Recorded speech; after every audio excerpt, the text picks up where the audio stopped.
자, 오늘 요한복음 강의 35번째 시간입니다. 우리 이 시간에 먼저 함께 기도하시고 함께 말씀을 나누시겠습니다. 기도하시겠습니다. 사랑의 하나님 아버지, 감사합니다. 오늘 우리가 영상으로 또 가정에서, 각 가정에서 하나님께 예배 드립니다. 우리의 모든 형편과 상황을 주님께서 더 잘 아시는 줄 압니다.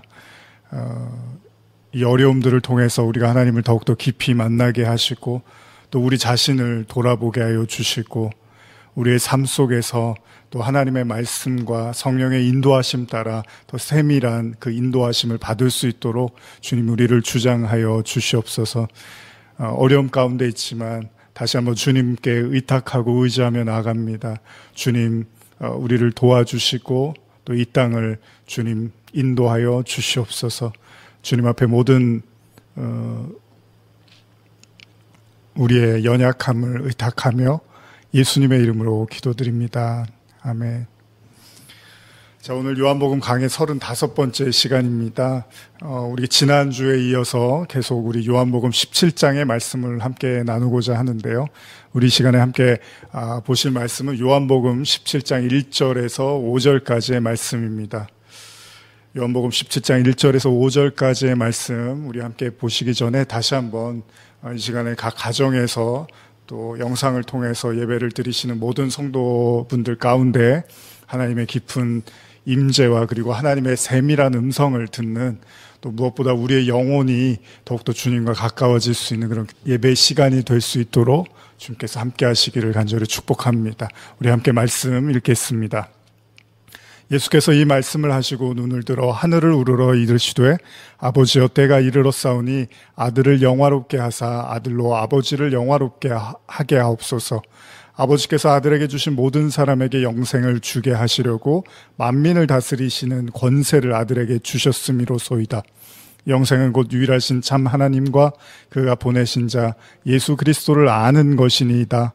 아버지께서 내게 하라고 주신 일을 내가 이루어 아버지를 이 세상에서 영화롭게 하였사오니 아버지여 창세전에 내가 아버지와 함께 가졌던 영화로서 지금도 아버지와 함께 나를 영화롭게 하옵소서. 아멘. 우리는 지난 시간에 예수님께서 십자가를 향한 발걸음 속에서 제자들에게 가르치시는 내용을 여러 번 우리가 걸쳐서 나눴습니다. 예수님은 제자들에게 이제 자신의 십자가를 분명히 말씀하고 계십니다. 그건 피할 수 없는 그분의 길입니다. 따라서 예수님은 제자들에게 자신의 십자가의 의미가 무엇이고 또한 제자들을 위해서 어떤 것이 계획되었는지를 가르치실 필요가 있었습니다. 그리고 우리는 지난 주일 또다시 성령에 대해서 말씀하시는 내용을 나누었습니다. 십자가 이후에 예수님이 부활하시고 승천하신 이후에 그들이 받게 될 성령에 대한 언급이 무려 14장, 요한복음 14장, 15장, 16장에 걸쳐서 계속 되어지고 있는 말씀들을 보았죠. 어떤 의미에서 그래서 여러분들이 이 말씀을 볼 때 좀 지루한, 왜 계속해서 반복되는 이야기를 할까라는 생각을 하실 수도 있습니다. 그러나 여러분들이 한 가지 더 생각해야 될 것은 사실 이 성령에 대한 예수님의 언급은 어떻게 보면 어떤 가르침이나 교육에 대한 차원보다는 반드시 일어날 약속에 대한 문제라는 거죠. 그러니까 어떤 의미에서는 이 성령에 대한 예수님의 언급과 가르침은 우리에게 감동을 주기 위한 설교, 감동을 주기 위한 메시지라기보다는 우리에게 주님께서 반드시 일어날 일에 대한 약속으로서 받아들이는 것이 다 받아들일 필요가 있다는 겁니다. 그만큼 예수님의 가르침에서 성령이 차지하는 비중이 매우 큽니다. 그러나 문제는 한 번도 제자들은 그 성령이 무엇인지를 경험하지를 못했단 말이죠. 그러니까 듣는 제자들 입장에서도 예수님이 자꾸 성령에 대한 언급을 하셨지만 그게 뭔지를 모르는 거니까 와닿지 않는 이야기인데도 불구하고 예수님이 3장에 걸쳐서 말씀하셨습니다. 지난 주일날 여러분들이 설교를 들으셨겠지만 아마 설교를 들으시면서도 또 그런 생각을, 제자들과 같은 생각을 할 수도 있을 겁니다. 그러니까 어쩌면 예수님은 더 강조하셨는지도 몰라요. 경험해보지도 못하고 맛보지도 못하고 알지도 못하는 그 성령에 대한 언급은 제자들에게는 정말로 뜬구름 잡는 이야기처럼 들렸을 거라는 거죠. 그렇기 때문에 예수님은 반드시 일어날 일이라고 3장에 걸쳐서 더욱더 깊이 있게 말씀하셨는지도 모릅니다. 진리의 성령이 오시면 어떻다 그랬죠? 제자들이 예수님의 가르침을 깨닫게 될 것이고, 그리고 그가 왜 그리스도인지, 왜 하나님의 아들인지를 증거하게 될 것이라고 예수님은 재차 강조하십니다. 오늘의 본문은 어쩌면 이제 제자들을 향한 모든 가르침을 마무리하시고 다시 예수님이 하나님께 기도하시는 내용으로 우리가 이해를 할 수 있는데요. 물론 예수님의 이 기도 또한 제자들을 향한 것이었습니다. 그렇습니다. 이 땅에 육신을 입고 오신 하나님의 아들이신 예수님은 12명의 제자를 택하십니다. 그것이 예수님이 가장 먼저 하신 일이었죠. 물론 이전에 기도를 하시고 사단과 시험을 받으셨지만 예수님이 이제 세상에 나오시고 사람들과의 관계에서 먼저 하신 일이 바로 제자를 택하시는 거였죠. 그리고 그 십자가를 지시기 마지막 순간에도 예수님이 하신 일은 제자들과 함께하는 거였습니다. 어쩌면 예수님의 공생애에 다양한 활동과 사역이 있지만 사실 단연 돋보이는 예수님의 사역은 무엇입니까? 바로 제자를 삼고 가르치신 것이었다는 거죠. 우리 모두가 다 아는 것처럼요, 이 제자들은 나중에 예수님이 떠나시고 결국 예수님의 몫을 하는 사람들이 됩니다. 그렇기 때문에 예수님은 그걸 아셨고, 그래서 누구보다도 제자들을 아끼고 사랑하시고 그들에 대해서 최선을 다해서 가르치셨다는 겁니다. 결국 그들은 제자에서 복음을 전하는 사도가 됩니다. 그리고 그들의 이야기는 복음서를 마치고 예수님의 승천 이후에 복음서가 마감이 되고 사도행전이라는 새로운 이야기, 사도들의 역사, 사도들의 이야기가 써내려져 가고 있다는 겁니다. 그리고 이 사도들은 이후에 각자의 서신을 통해서 또 다시 복음을 증거하는 하나님의 말씀을 전하는 자들이 된다는 거죠. 여러분, 제자를 삼는다는 거, 어쩌면 이것이야말로 우리에게 매우 중요한 사역일 수가 있습니다. 아니, 우리가 정말 관심을 갖고 집중해야 되는 일일지도 모른다는 겁니다. 물론 이 모든 것이 다 하나님이 하시는 게 맞습니다. 예수님이 제자들을 찾아가시고 그들에게 길을 제시하십니다. 나를 따르라고 말씀하십니다. 오늘 주님은 우리에게도 찾아오셨고 또 찾아오실 겁니다. 왜? 우리를 제자 삼기를 원하시기 때문입니다. 결국 제자가 된다는 것은 단순한 제자의 삶을 목적으로 하는 건 아닙니다. 여러분과 제가 잘 알듯이 누군가를 제자 삼는 이유는 뭐죠? 그가 또 다른 스승이 되기를 바라는 마음입니다. 그리고 그가 스승이 되어서 또 다른 누군가를 제자를 삼기를 원한다는 거죠. 바울이 스승으로서 디모데를 낳습니다. 그런 것처럼 오늘 주님은 우리를 향해서도 주님의 제자의 삶으로 초대했다는 것은 어떤 의미에서 우리가 스승이 되기를 원하는지도 모릅니다. 지나온 시간을 돌아보면요, 우리가 지금의 내가 있기까지에 우리는 많은 시간들을 통해서 사람들을 만나고 때때로 그들이 우리의 스승이 되기도 하고 또 우리에게 더 깊은 하나님을 만나기 위한 채찍, 우리에게 아픔이었지만 그것이 더 깊은 하나님을 만나게 해주는 그런 채찍으로서의 역할을 하기도 합니다. 어쩌면 진정한 스승이라는 건 그런 의미에서 생각해 본다면 우리가 단순히 존경하고 의지하고 그런 어떤 특정인을 마음에 둘 수도 있겠지만 사실 돌아보면 하나님의 모든 통치와 섭리 가운데 우리를 가르치고 자라나게 한 그 모든 사람들이 우리의 스승이었는지도 모릅니다. 결국 진정한 스승은, 진정한 목자는 하나님 그분이시겠죠. 그렇기 때문에 동시에 우리는 제자이기도 하고 우리도 모르는 사이에 누군가의 스승이 될 수도 있다는 겁니다. 여러분, 바울이 고린도서를 통해서 자신에 대해서 어떻게 설명을 합니까? 고린도전서 15장 9절에서 10절을 보시면 나는 사도 중에 가장 작은 자라. 나는 하나님의 교회를 박해하였으므로 사도라 칭함받기를 감당하지 못할 자니라. 그러나 내가 나된 것은 하나님의 은혜로 된 것이니 내게 주신 그의 은혜가 헛되지 아니하여 내가 모든 사도보다 더 많이 수고하였으나 내가 한 것이 아니요 오직 나와 함께 하신 하나님의 은혜로다. 자, 바울의 마음에는 주님의 교회를 박해한 것에 대한 마음의 빚이 있었습니다. 그는 하나님의 사람임을 자부했지만 오히려 그는 하나님의 대적자이기도 했고 그래서 그리스도인들을 박해하는 박해자이기도 했습니다. 그렇기 때문에 그에게 임하신 하나님의 은혜는 그를 충분히 겸손하게 할 수밖에 없었습니다. 그래서 그는 고백을 하죠. 뭐라고 하죠? 나의 나된 것은 하나님의 은혜라. 그의 고백은 계속해서 자신이 한 모든 일은 자신이 한 것이 아니라 하나님께서 하신 거다라고 이렇게 표현을 합니다. 그렇습니다. 우리 모두에게 하나님의 은혜라는 게 흐르고 있는데요. 우리가 인정하든 그렇지 않든 간에 하나님은 우리를 고치시고 세우시며 만들어 가십니다. 그러나 인간이 그 모든 시종을 알 수는 없습니다. 중요한 건 하나님이 지금 이 순간에 저와 여러분들을 제자를 삼으시고 또 우리를 사도들처럼 복음을 증거하는 삶으로 지금 계속 이끌어가고 계시다는 거죠. 이것이야말로 하나님의 가장 중요한 사역이라고 할 수 있겠죠. 그렇기 때문에 예수님도 그의 공생애의 대부분의 시간들을 제자들에게 모든 초점을 다 맞추신 겁니다. 주님의 가르침을 올바로 이해하고 하나님의 말씀의 의도를 온전히 깨닫게 하고 또 증거해야 될 바로 그리스도인들, 그 그리스도인들을 위해서 주님은 그 모든 것을 바치기에 부족함이 없으셨던 거죠. 그리고 이제 그 주님께서 십자가라는 주님의 마지막 시간, 주님의 마지막 사역인 그 십자가의 시간이 이르게 됩니다. 주님은 십자가의 때에 대해서 이런 표현을 하시는데요. 다시 우리 요한복음 17장 1절로 가볼까요? 예수께서 이 말씀을 하시고 눈을 들어 하늘을 우러러 이르시되 아버지여 때가 이르렀사오니 아들을 영화롭게 하사 아들로 아버지를 영화롭게 하옵소서.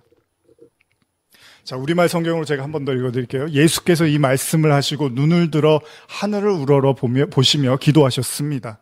아버지여 때가 됐습니다. 아들이 아버지께 영광을 돌릴 수 있도록 아들을 영광스럽게 하옵소서. 자, 예수님의 기도는 아들이 아버지께 영광을 돌릴 수 있도록 아들을 영광스럽게 하옵소서 이렇게 기도를 하시는데요. 여기서 아들을 영광스럽게 해달라는 예수님의 기도는 우리가 다 알고 있는 것처럼 십자가에 대한 예수님의 언급이었습니다. 다시 말하면 예수님은 십자가를 통해서 지금 하나님께 영광을 돌리시겠다고 말씀을 하시는 거죠. 자, 하나님께 영광. 지금 예수님이 말씀하신 하나님께 영광. 자, 우리도 참 많이 사용하는 말이죠. 오늘 이 영광과 관련된 말씀을 여러분과 나누려고 하는데, 자, 영광이라는 말의 뜻이 뭘까요? 여러분과 제가 너무나 잘 알고 있죠. 인터넷 사전을 보면 영광이라는 뜻은 빛나고 아름다운 영예라고 정의를 하고 있습니다. 그러니까 누군가에게 빛나고 아름다운 영예를 돌리겠다라는 말로 우리가 이해할 수가 있겠죠. 헬라어로 이 영광은 독사조라고 부르는데요. 이 사전을 보면 이런 의미가 있습니다. 의견을 가지다, 믿다, 생각하다, 상상하다. 또 칭찬하다, 찬양하다, 존중하다, 존경하다, 뭐 경의를 표하다, 뭐 이런 어떤 의미 크게 다르지 않죠. 우리가 알고 있는 인터넷 사전과야 또 그 성경 사전의 내용들이 크게 다르지 않은데요. 그러니까 우리가 쉽게 이 영광이라는 말을 사용할 때 예를 들면은 이런 거죠. 여러분과 제가 잘 아는 어떤 대회라든지 이런 데서 우승을 하면 이제 소감을 물어볼 때 뭐라 그러죠? 제가 이렇게 우승을 할 수 있었던 건 다 누구누구 덕분입니다 라는 이런 표현을 쓰죠. 그리고 그래서 그분께 영광을 돌립니다 라는 식으로 우리가 말을 합니다. 그렇다면 그 이야기는 나의 힘으로는 이렇게 우승을 하기는 어려웠지만 누군가의 도움이 있었기 때문에 우승이 가능했기 때문에 결국 그 우승의 진짜 주인공은 내가 아니라 바로 누구누구입니다. 나의 힘이 아니라 바로 그의 힘으로 한 것입니다. 진짜 주인공은 바로 그입니다 라고 이렇게 표현을 하는 거잖아요. 그러니까 우리가 알고 있는 영광의 의미는 아까 바울의 고백처럼 나의 나된 것은 오로지 주의 은혜라고 말한 것과 다르지가 않다는 겁니다. 그렇다면 영광이라는 말이 쓰여지는 대부분의 개념들은 우리가 알고 있는 대부분의 개념들은 어떻죠? 좋은 의미에서 사용이 되어지고 있다는 겁니다. 쉽게 말하면 내가 이렇게 잘 되고 혹은 잘하게 된 거는 하나님이 도와주셔서 이렇게 된 겁니다. 뭐 이런 의미가 대부분이라는 거죠. 그러니까 웬만해서는 우리가 부정적인 일이나 사건에 대해서는 이런 표현을 잘 안 쓰잖아요. 내가 이렇게 어려움에 처한 거는 하나님 덕분이다. 내가 이렇게 어려움에 처한 건 누구누구 덕분이다. 이런 말 안 하잖아요. 오히려 이런 말은 어떻게 하죠? 원망할 때 하죠. 지금 내가 이렇게 어려움에 처한 건 누구 때문이야. 오히려 이렇게 말을 하잖아요. 이건 영광이라고 우리가 표현을 하지 않습니다. 대부분은 하나님께 영광을 돌립니다라고 말할 때는 긍정적이고 좋은 성공적 의미에서 우리가 쓴다는 겁니다. 근데 오늘 예수님의 기도는 십자가의 때를 언급하시면서 이제 자신이 아버지께 진정한 영광을 돌릴 때가 왔다라는 표현을 쓰십니다. 다시 말하면 자기가 십자가를 지는 게 바로 하나님의 영광이다라고 말씀을 하고 계십니다. 요한복음 12장에도 사실 예수님이 이런 언급을 좀 더 구체적으로 한 게 있는데요. 요한복음 12장 23절에서 25절을 한번 같이 보시겠습니다. 예수께서 대답하여 이르시되 인자가 영광을 얻을 때가 왔도다. 내가 진실로 진실로 너희에게 이르노니 한 알의 밀이 땅에 떨어져 죽지 아니하면 한 알 그대로 있고 죽으면 많은 열매를 맺느니라. 자기의 생명을 사랑하는 자는 잃어버릴 것이요 이 세상에서 자기의 생명을 미워하는 자는 영생하도록 보존하리라. 자, 예수님은 요한복음 12장에서 지금 요한복음 17장과 마찬가지로 예수님은 자신이 영광을 얻을 때가 왔다고 지금 제자들에게 알리시고요. 한 알의 밀알로 지금 설명을 하시는데 여러분과 제가 잘 아는 말씀입니다. 자, 한 알의 밀알이 땅에 떨어져서 죽음으로써 많은 열매를 맺는다는 거예요. 그러고도 부족하셨는지 예수님은 자신의 죽음과 관련된 내용을 분명히 하시기 위해서 한마디 더 언급을 하시죠. 제가 다시 한번 현대어 성경으로 요한복음 12장 25절을 읽어드리겠습니다. 만일 너희가 이 세상에서 너희 목숨을 사랑한다면 너희는 그 목숨을 잃을 것이다. 그러나 만일 너희가 이 세상에서 너희 목숨을 아까워하지 않는다면 너희의 목숨이 영원한 생명으로 보존될 것이다. 자, 이 말씀은 예수님 자신이 한 알의 밀알이 되어서 땅에 떨어지게 될 것, 그것이 바로 영원한 생명을 위한 것임을 지금 말씀을 하십니다. 그런데 예수님의 이 가르침은 뭐라고 하죠? 자기 자신에서 지금 한정 짓고 있지는 않습니다. 자신이 십자가를 향해서 걸어가듯이 지금 예수님은 제자들에게도 이 세상에서 자신의 목숨을 위해서만 살지 말고 영원한 생명을 위해서 살라고 말씀을 하십니다. 자, 예수님의 가르침은 계속됩니다. 요한복음 12장 26절에서 28절 보시면요. 사람이 나를 섬기려면 나를 따르라. 나 있는 곳에 나를 섬기는 자도 거기 있으리니 사람이 나를 섬기면 내 아버지께서 그를 귀히 여기시리라. 지금 내 마음이 괴로우니 무슨 말을 하리요. 아버지여 나를 구원하여 이 때를 면하게 하옵소서. 그러나 내가 이를 위하여 이 때에 왔나이다. 아버지여 아버지의 이름을 영광스럽게 하옵소서. 하시니 이에 하늘에서 소리가 나서 이르되 내가 이미 영광스럽게 하였고 또다시 영광스럽게 하리라 하시니. 자, 예수님은 지금 자신의 십자가의 죽음을 언급하시면서 자신의 마음이 굉장히 괴롭다라는 말씀을 하십니다. 현대어로 한 번 더 읽어드리면 12장 27절 지금 내 마음은 깊은 번민에 쌓여 있다. 내가 무엇이라고 기도할까? 아버지 내 앞에 놓여있는 이 고난에서 나를 구원하여 주소서 라고 기도할까?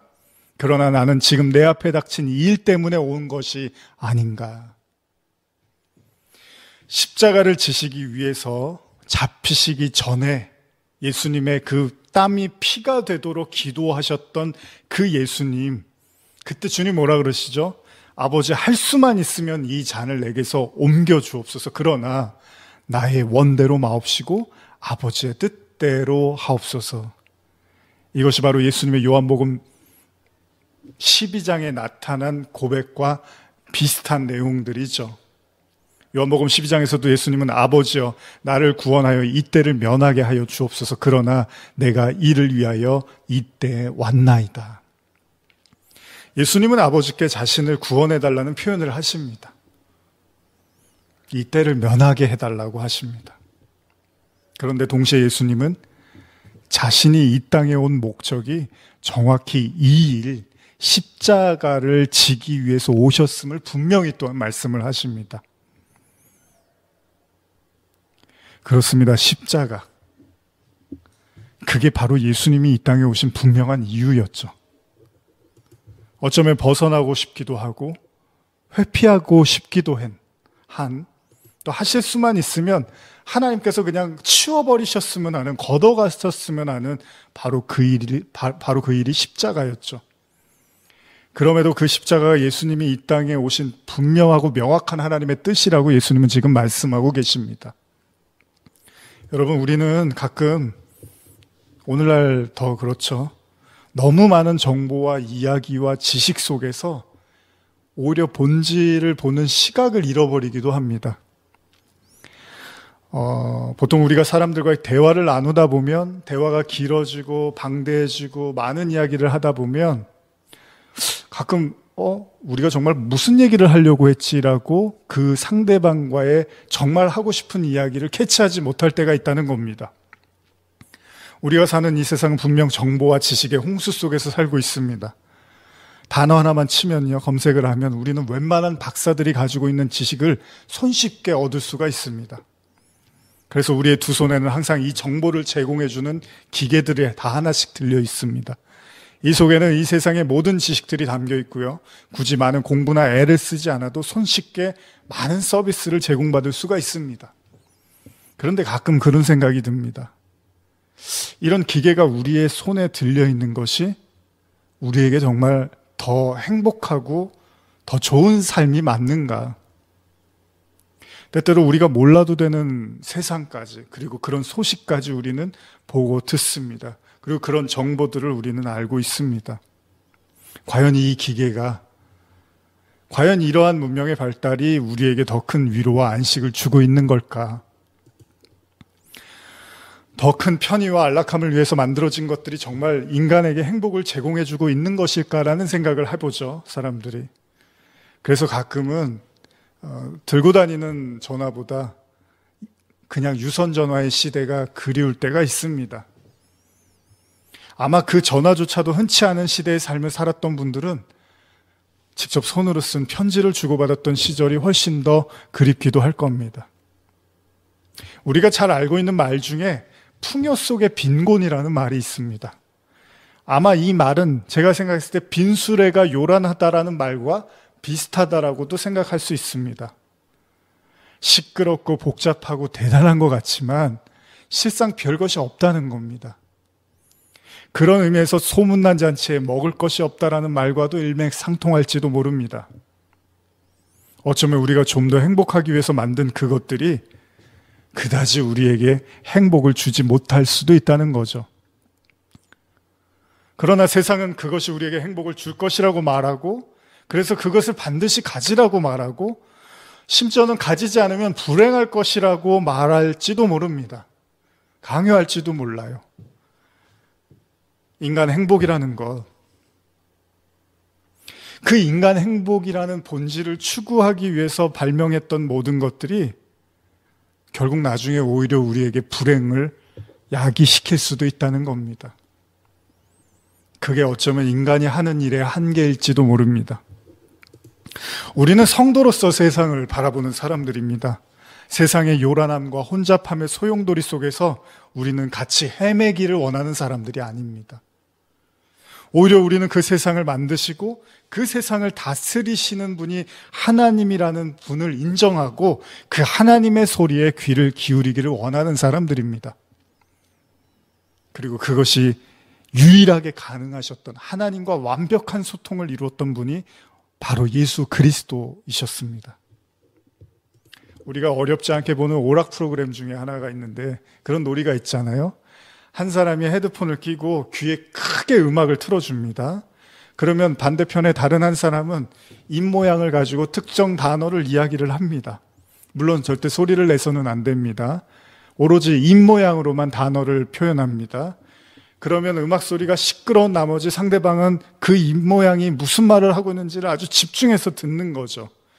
그럼에도 불구하고 워낙 헤드폰에서 나오는 노랫소리가 크니까 단어를 맞추기가 어렵습니다.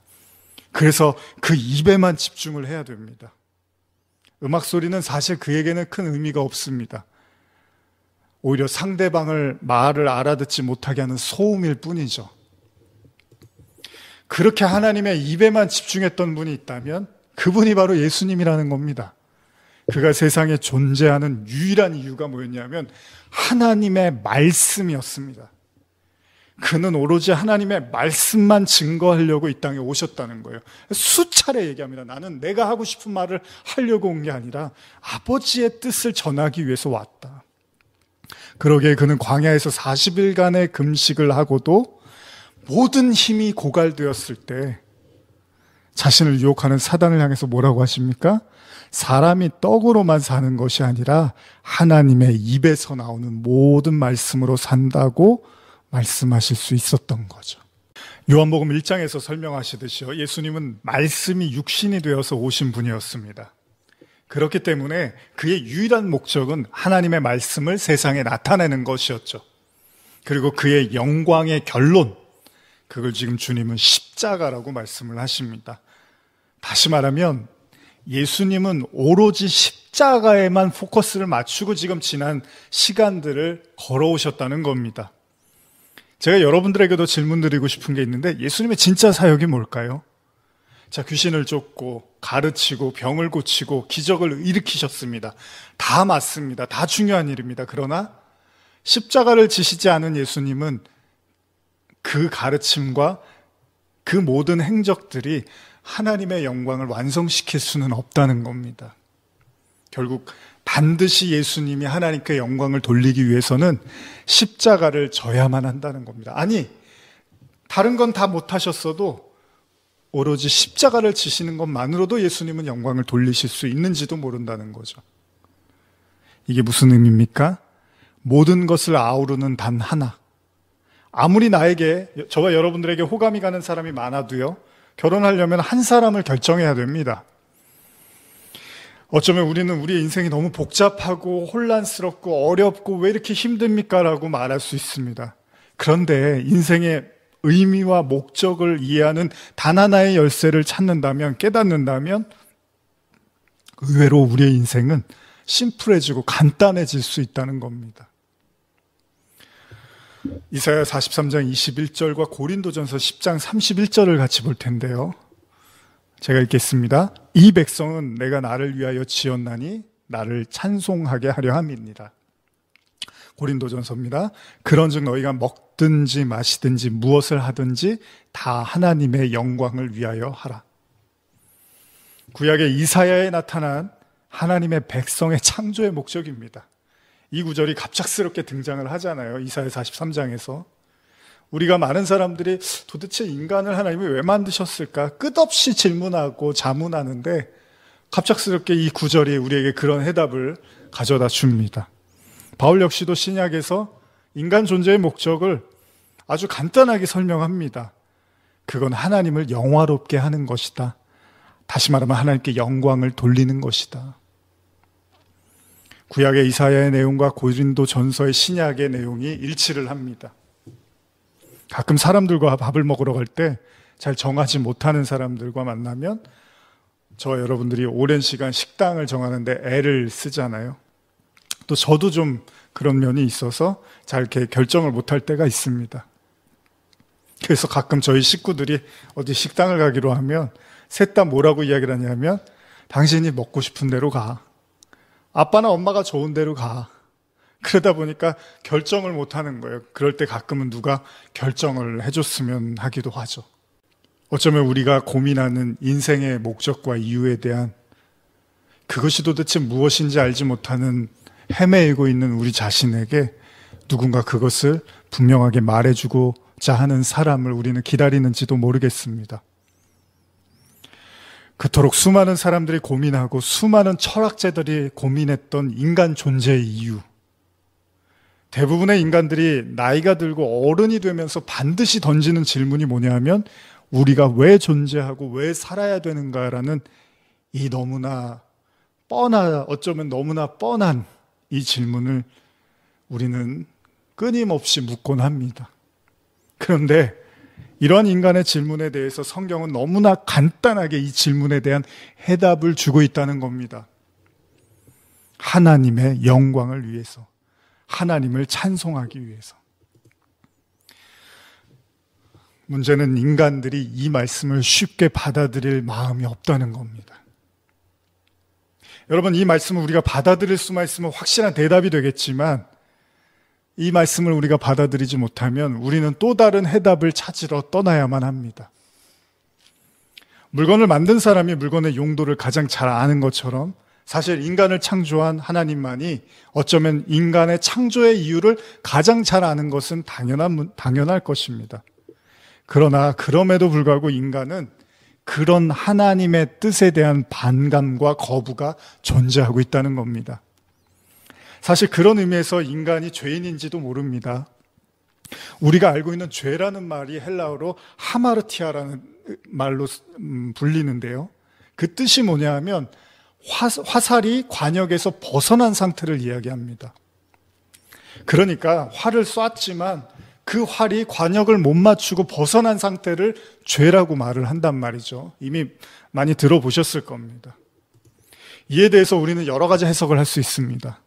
근데 가장 일반적인 상식적인 선에서 말한다면 화살과 관역, 화살은 반드시 관역에 꽂혀야 된다는 겁니다.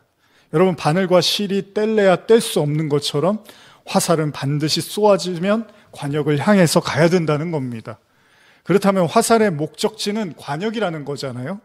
이게 가장 상식적이고 일반적인 이야기일 겁니다. 그런 관점에서 본다면 하나님의 인간 창조의 목적이 하나님의 영광이라면 성경은 우리에게 분명하게 지금 이걸 얘기해 주고 있잖아요. 그러니까 저와 여러분들이 원하든 원치 않든 간에 하나님은 그 목적을 완수하실 거라는 거예요. 동시에 우리가 잘 생각해야 될 건 피조물은 그런 인간인 피조물은 그런 하나님의 뜻이 성취될 때 비로소 진정한 행복을 누리게 될 거라는 겁니다. 그렇기 때문에 지금 예수님이 말씀하시는 하나님의 영광의 때가 왔다는 이 말씀은 매우 의미심장한 말씀이라고 할 수 있다는 거죠. 이미 앞서서 나누었지만 그럼 예수님의 목적지는 무엇입니까? 예수님의 관역?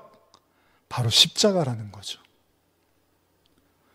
예수님은 그 십자가라는 관역을 벗어나지 않는 상태로 계속 걸어가고 계셨다는 겁니다. 우리가 활을 쏘면 활이 이렇게 돌아가는 게 아니잖아요. 활이 하나의 목적을 향해서 그 가는 과정에서도 그것만 바라보고 이렇게 가는 거잖아요.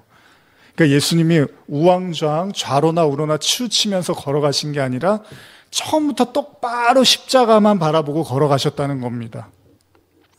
그러기에 예수님의 공생의 3년은 우리가 혹시나 예수님이 굉장히 고뇌하고 복잡하셨을 거라고 생각할 수도 있겠지만 어쩌면 예수님한테는 너무나 명확하고 분명하셨을 수 있다는 겁니다. 왜냐하면 그분에게는 분명한 길이 있었기 때문입니다. 자, 그는 제자를 부르셨고 가르치셨고 성령을 말씀하십니다. 그리고 십자가를 지시고 부활하시고 승천하시고 결국 말씀하신 성령이 오십니다. 그리고 제자들은 그 성령을 통해서 예수님과 같은 삶을 살게 됩니다. 자, 제가 이렇게 몇 단어로 그분의 인생을 정리하면 여러분들은 너무 쉽게 이야기하는 거 아닌가라고 이야기할 수도 있겠지만 사실은 그분의 삶을 하나로도 한 단어로도 정리할 수 있습니다. 뭐죠? 십자가입니다. 단 하나의 길이며 오로지 주님만 하실 수 있었던 일. 그래서 유일한 이 땅에 오신 유일한 이유이기도 한 십자가. 자, 저는 지금 여러분들에게 이 사실을 나누면서 우리 자신에 대한 삶의 의미와 목적이 분명한가에 대한 질문을 던져보고 싶은 마음도 있는 겁니다. 자, 세상에 태어난 우리의 삶은 많은 경험과 지식을 통해서 스스로의 삶과 결정을 하게 됩니다. 그리고 우리 나름대로의 인생에 대한 많은 관념과 철학을 가지고 있고 그걸 고수하려고 굉장히 애를 쓰고 삽니다. 그런데 여러분, 그런 인간 존재의 이유가 하나님의 영광을 위함이라는 이 말씀 앞에서 우리가 그것을 거부하고 만약에 다른 이유를 찾기 시작한다면 어떨까요?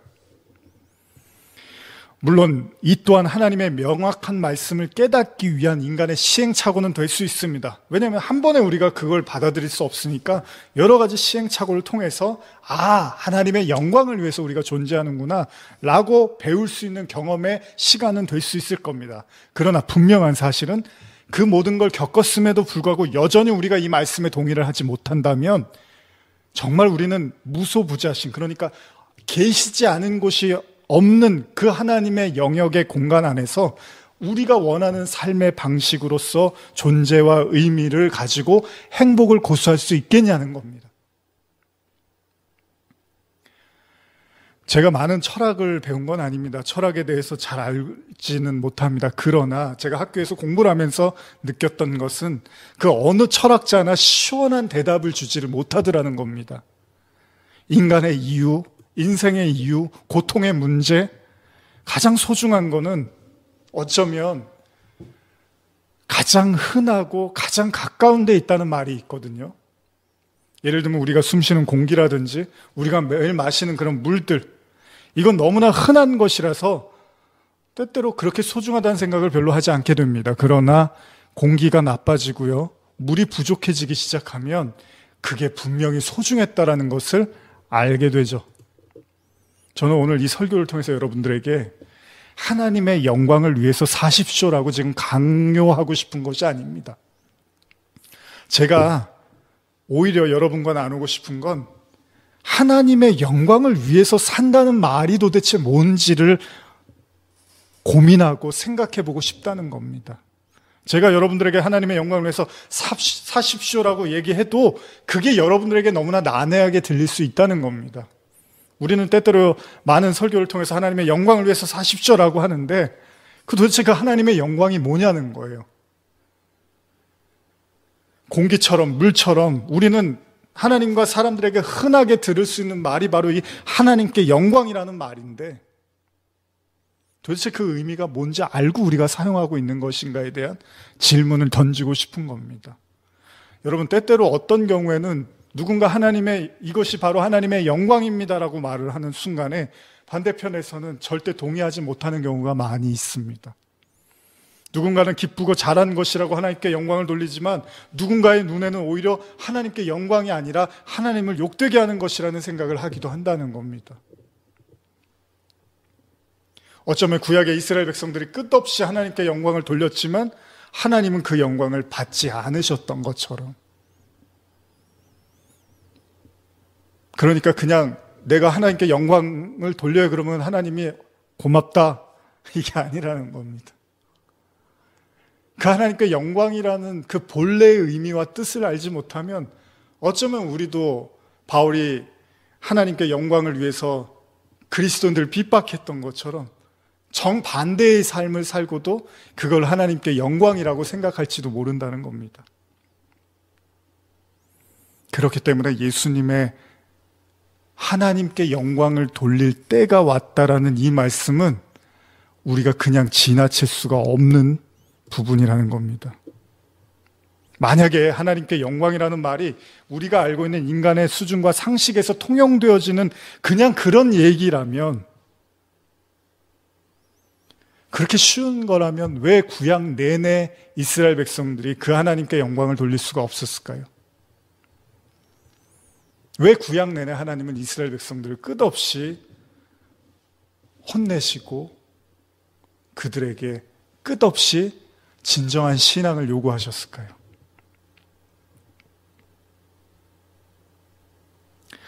만약에 하나님께 영광이라는 게 잘되고 이기고 성공한 사람만 쓰는 말이라면, 그럼 그렇지 못한 사람은 하나님께 어떻게 해야 되는 거죠? 하나님께 영광이라는 말이 그런 사람들의 것이라면, 그럼 그렇게 못된 사람들은, 1등을 위한 말이라면 나머지 사람들의 하나님은 뭐가 되는 거죠? 바로 이 지점에서 오늘 우리는 예수님의 증언을 생각해 볼 필요가 있다는 겁니다. 왜냐하면 그가 하나님께 영광을 돌리기 위해서 자신이 해야 될 일이 십자가라고 말씀을 하세요. 십자가는 말 그대로 인간의 관점에서는 무엇입니까? 실패와 죽음이며 저주였습니다. 근데 이게 지금 예수님이 하나님의 영광이라고 말을 하고 있어요. 자, 우리는 성경을 믿는 자들이고 하나님을 믿는 사람들입니다. 그래서 우리는 그 모든 해답을 하나님으로부터 찾기를 원하고, 또 진짜 해답은 하나님께만 있는 것도 사실입니다. 그리고 그 모든 말씀을 몸소 우리에게 직접 펼치신 분이 바로 예수님입니다. 그렇기 때문에 오늘 이 본문에서 예수님이 하시는 이 말씀을 우리는 절대 그냥 지나쳐서는 안 된다는 겁니다. 우리는 지금 사순절 기간을 보내고 있습니다. 어쩌면 예수님의 십자가, 우리가 적당히 알고 있었던 말씀들을 다시 묵상하고 이해하는 차원을 넘어서서 좀 더 우리가 이 시간에 깊은 주님의 십자가의 의미를 이해할 필요가 있다는 것입니다. 왜 십자가의 죽음이 하나님께 영광이라고 예수님은 말씀을 하셨을까요? 도대체 하나님의 영광이 뭘까요? 다음 시간에 계속 말씀을 이어가겠습니다. 기도하시겠습니다. 하나님 아버지, 사랑이란 말이 너무나 흔해서 진짜 사랑의 의미를 잃어버리듯이 하나님께 영광이라는 말도 너무나 흔해서 진짜의 의미를 우리가 잊고 사는지도 모릅니다.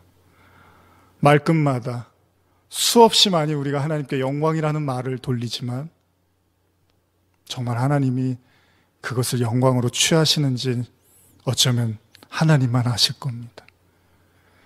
오늘 우리가 주님이 십자가를 지시기 전 하나님의 영광을 위하여 십자가를 지시겠다고 말씀하셨던 것처럼 오늘 우리가 진정한 하나님의 영광과 주님의 그 십자가의 의미를 정말 깊이 알기를 원합니다.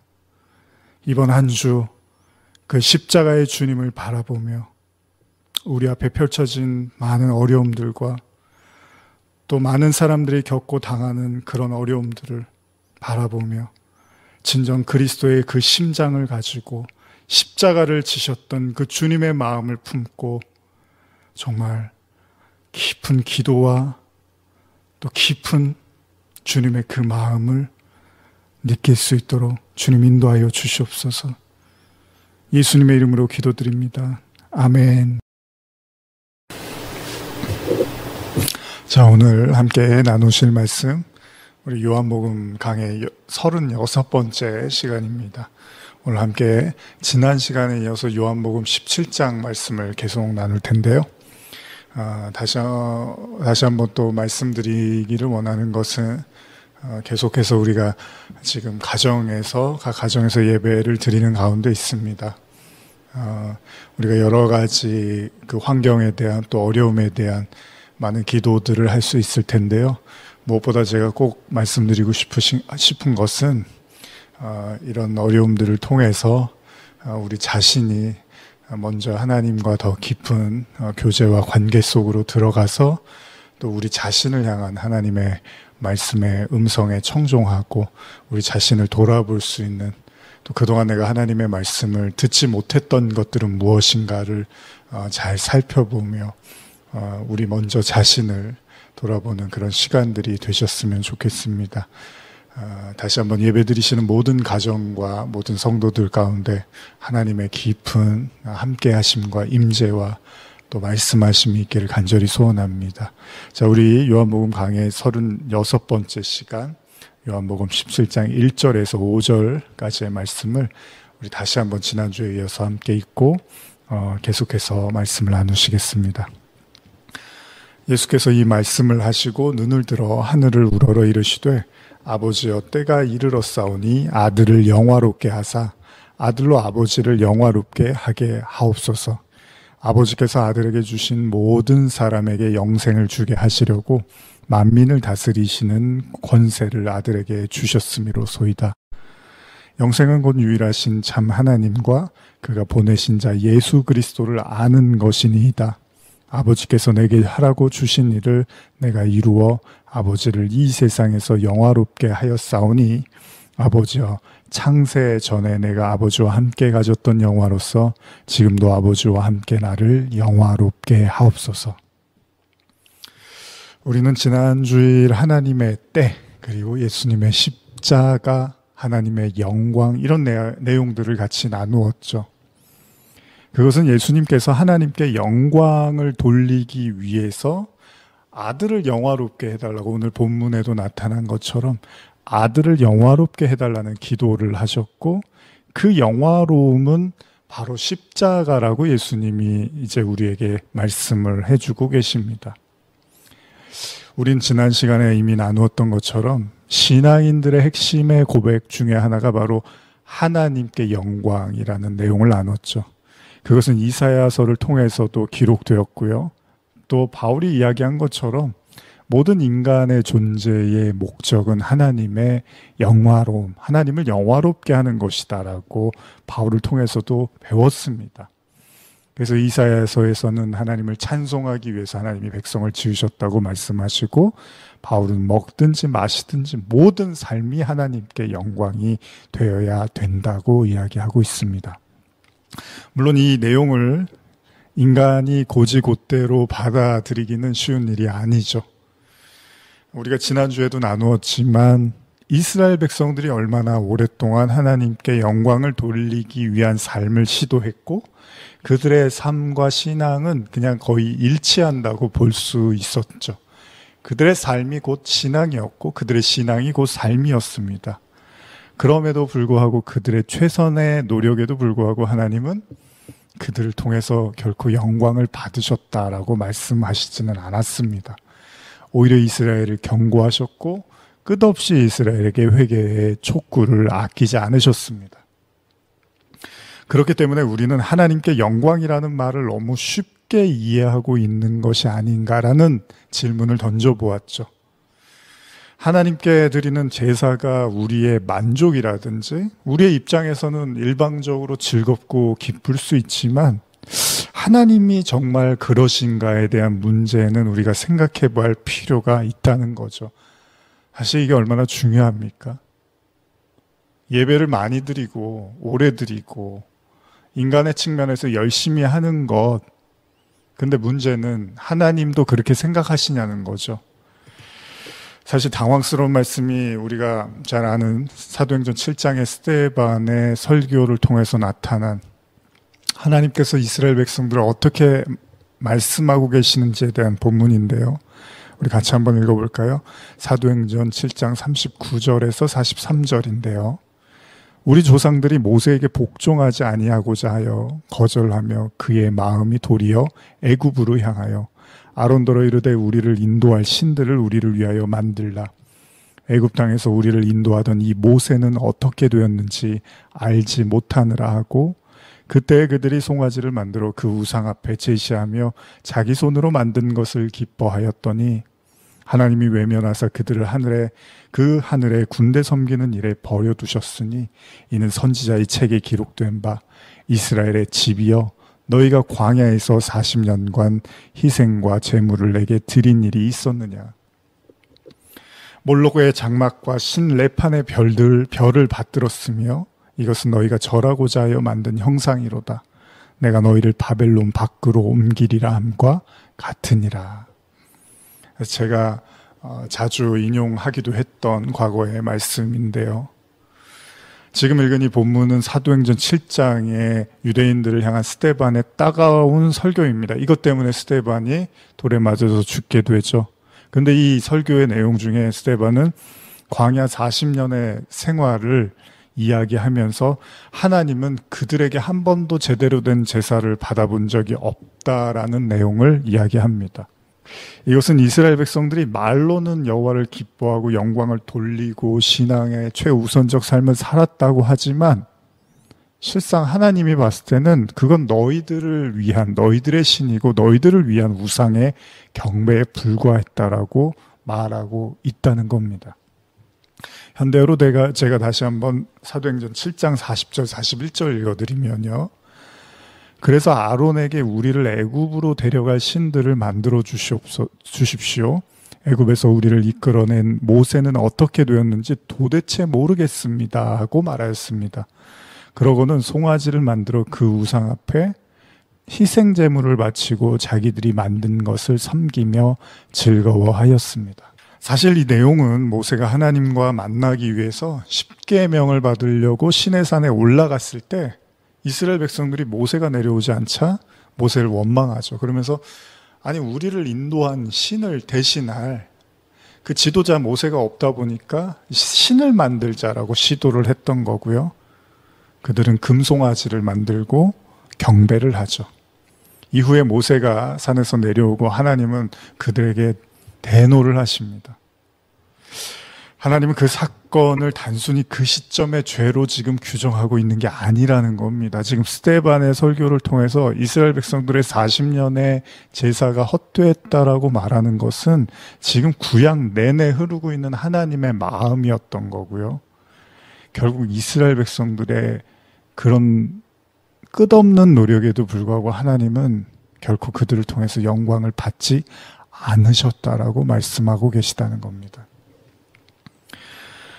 하나님의 말씀에 의하면 그들의 제사는 어떻죠? 철저하게 자신들을 기쁘게 하기 위한 그 자신들의 신을 위한 분향이라고 말씀을 하고 계시다는 겁니다.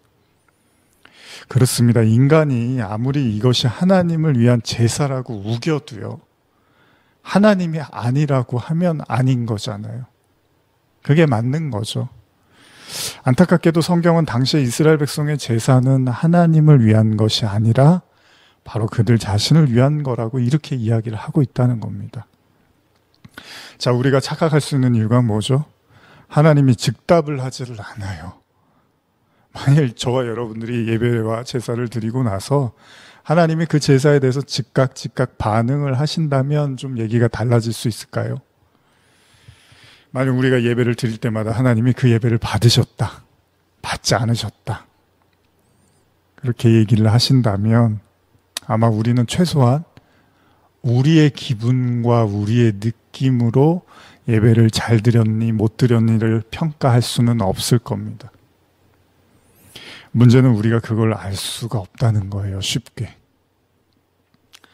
정말 하나님께서 나의 예배를 내가 돌리고 있는 영광을 받으시고 계시는지, 아니면 이스라엘 백성들 향했던 것처럼 나의 예배와 나의 영광을 전혀 받고 계시지 않는 거는 아닌지, 어쩌면 우리도 우리 자신을 위한 예배를 드리면서 이스라엘 백성들처럼 하나님이 다 받으셨어, 우리를 통해서 영광 받으시고 계셔라고 스스로 만족하고 스스로의 기쁨을 취하고 있는 건 아닌지, 사실 이거는 굉장히 진지한 것이죠.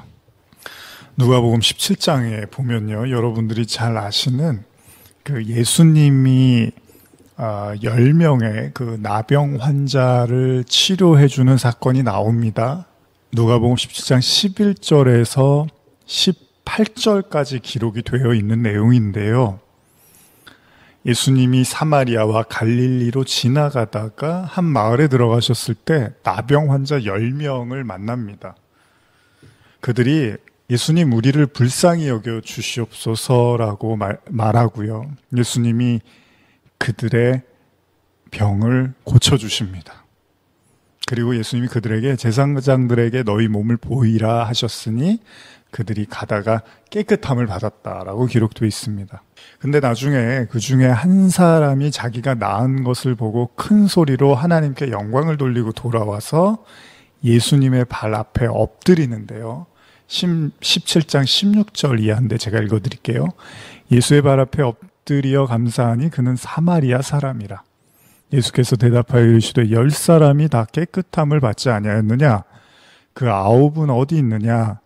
이 이방인 외에는 하나님께 영광을 돌리려 돌아온 자가 없느냐 하시고 그에게 이르시되 일어나 가라, 내 믿음이 너를 구원하였느니라 하시더라. 누가복음 17장에서 예수님은 10명의 환자를 만났지만 예수님께 영광을 돌린 사람은 한 사람이었다는 거죠. 나머지 9사람은 어디 있느냐? 하나님께 영광을 돌리려고 돌아온 사람은 이 이방인 한 사람뿐이냐라고 예수님이 되물으시는 거죠. 근데 성경을 보시면 아이러니하게도 예수님께 감사를 하러 온 사람이 다른 사람이 아니라 당시 유대인들이 경멸하고 무시했던 이방인, 바로 사마리아 사람이었다는 겁니다. 10사람 중에 그 사람만이 예수님께 감사를 드리러 온 거고요. 근데 우리가 생각해보면 물론 일반적으로도 그렇습니다. 누군가가 선행을 베풀었을 때 사실 다 고마워하지는 않잖아요. 이거는 뭐 사람의 성격과 생각의 차이일 수도 있겠죠. 행동 방식이 다 틀리기 때문에 뭐 고마움을 표시하는 사람도 있고 그냥 속으로 삭히는 사람도 있고 그런데 어쨌든 지금 예수님은 한 사람만 그에게 감사를 했고 영광을 돌렸다라고 말씀을 하고 계십니다. 여러분, 왜 치유받은 10명 중에 한 사람만 하나님께 영광을 돌렸을까요? 그리고 오늘 성경은 그가 하필 유대인이 아니라 이방인이었다라고 말씀을 하십니다. 성경은 무엇을 말씀하고 싶을까요? 근데 가만히 생각해 보면 이 이야기는 의외로 쉽게 우리가 이해할 수도 있습니다. 신약에는 사마리아인과 관련된 또 다른 비유가 있는데요. 여러분들이 잘 아시는 바로 선한 사마리아인의 비유죠. 이거는 제가 한번 좀 읽어드릴게요. 누가복음 10장 30절에서 34절인데요. 예수께서 대답하여 이르시되 어떤 사람이 예루살렘에서 여리고로 내려가다가 강도를 만나매 강도들이 그 옷을 벗기고 때려 거의 죽은 것을 버리고 갔더라. 마침 한 제사장이 그 길로 내려다가 그를 보고 피하여 지나가고 또 이와 같이 한 레위인도 그곳에 이르러 그를 보고 피하여 지나가되 어떤 사마리아 사람은 여행하는 중 거기 이르러 그를 보고 불쌍히 여겨 가까이 가서 기름과 포도주를 그 상처에 붓고 싸매고 자기 짐승에 태워 주막으로 데리고 가서 돌보아 주니라. 자, 예수님은 이 비유를 통해서 또 말씀하십니다.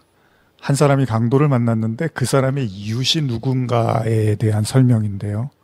근데 애석하게도 강도를 만나서 거의 옷이 벗겨지고 죽게 된 사람을 도와준 사람이 사마리아 사람입니다. 근데 앞서서 지나친 두 사람은 제사장과 레위인이었습니다. 모두 유대인이었고 하나님의 제사를 책임지는, 그리고 하나님과 아주 긴밀한 관계를 가지고 있었던 사람인데 이 두 사람은 안타깝게도 그냥 보고 지나치지만 사마리아 사람만 그 강도 만난 자를 도와줍니다. 자, 예수님의 비유입니다, 물론. 근데 왜 예수님은 이 비유에서 당시의 그 종교 지도자들의 허와 실을 이렇게 드러낼까요? 다시 말하면 예수님이 그들의 종교적인 열심은 가히 탐복할 만할 수 있지만 그들이 진짜 선한가에 대한 의문을 제기하고 있습니다. 오히려 강도 만난 자를 아낌없이 돌보고 자비를 베푼 자는 종교적으로 이방인, 하나님이 부정하고 선택하지 않았다고 생각했던 사마리아 사람이라고 예수님은 말씀을 하고 계시다는 겁니다. 자, 예수님의 의도가 뭘까요? 왜 성경은 10명의 치료받은 자 중에 하나님께 영광 돌린 자가 사마리아인 한 사람이고 강도 만난 자를 돌봐준 선한 사람이 바로 사마리아 사람이었다라고 예수님은 말씀을 하셨을까요? 중요한 사실은 이런 내용에서도 당시 유대인들에 대한 거칠애에 불과한 신앙이 고스란히 드러나 있다는 겁니다. 오히려 예수님은 하나님을 등에 업고서 높아져 있는 유대인들에 대한 기대감보다는 소위 무시당하고 손가락질 당했던 미천하고 낮은 자들로 인식된 이방인들에게 오히려 더 기대감을 보이고 있다는 겁니다. 이건 무엇을 우리에게 말씀하고 계실까요? 우리가 지난 시간에 나눴는데 영광이라는 말을 했죠. 영광이라는 건 누군가에게 영예로움을 돌리는 겁니다. 다시 말하면 내가 할 수 없는 일들을 누군가의 도움으로 해냈다는 그런 기쁨과 감사의 표시죠. 그렇다면 영광은 스스로 작아진 사람, 그러니까 스스로 그럴 만한 힘이 없다고 인정할 수 있을 때 영광을 돌리는 일이 가능해진다는 겁니다. 그렇기 때문에 사마리아인만이 예수님께 영광을 돌릴 수가 있었습니다. 이것은 동시에 당시의 유대인들의 감사치 않음을 이야기한다는 겁니다. 무슨 말씀이냐면 사마리아인들은 워낙 자신들이 어떻게 보면은 하나님의 선민도 아니고 종교적으로 거룩하지 않은 사람들이었기 때문에 치유를 받자 너무나 기쁜 나머지 하나님께 영광을 돌렸지만 예수님이 보셨을 때 유대인들은 하나님의 선민으로서 그리고 종교적으로도 충분히 자신들의 역량을 잘 발휘하고 살고 있다고 생각했기 때문에 굳이 하나님께 영광을 돌려야 될 이유를 못 찾고 있다라는 그들의 오만한 마음을 보여주고 있는 겁니다. 예수님이 이런 식의 이야기를 여러 차례 하시는데 그 대표적인 게 여러분과 제가 잘 알고 있는 바리새인과 세리의 기도이죠. 누가복음 18장 10절에서 13절이죠. 두 사람이 기도하러 성전에 올라가니 하나는 바리새인이요 하나는 세리라. 바리새인은 서서 따로 기도하여 이르되 하나님이여 나는 다른 사람들 곧 토색 불이 간음하는 자들과 같지 아니하고 이 세리와도 같지 아니함을 감사하나이다. 나는 일해에 2번씩 금식하고 또 소득의 11조를 드리나이다 하고 세리는 멀리 서서 감히 눈을 들어 하늘을 쳐다보지도 못하고 다만 가슴을 치며 이르되 하나님이여 불쌍히 여기소서 나는 죄인이로소이다 하였느니라. 여기서도 예수님은 바리새인이라는 당대의 최고의 율법 지킴이를 자처하는 사람과 이방인이었던 사마리아인과 다르지 않는 사람들로 손가락질 받고 돈을 좋아한다, 심지어는 그래서 나라까지도 등을 돌린 사람이라고 여겼던 죄인 중에 죄인으로 일컬어졌던 세리를 등장시킵니다. 두 사람은 기도를 합니다.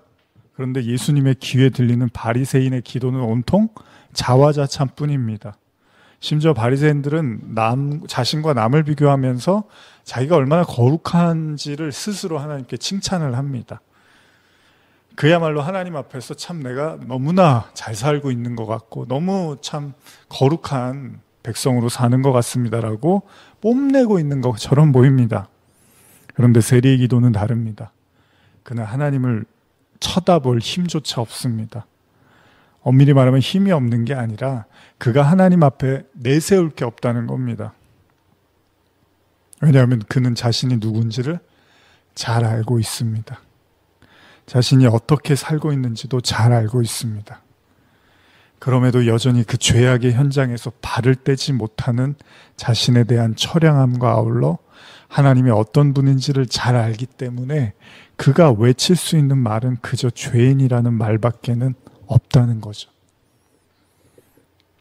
자, 영광이라는 게 뭘까요? 자, 두 사람의 기도에서 바리새인은 하나님께 돌릴 영광이 없습니다. 왜냐하면 그는 스스로 너무나 관리를 잘하고 있고요. 스스로를 잘 제어하고 있고 너무 바람직한 삶을 살고 있습니다.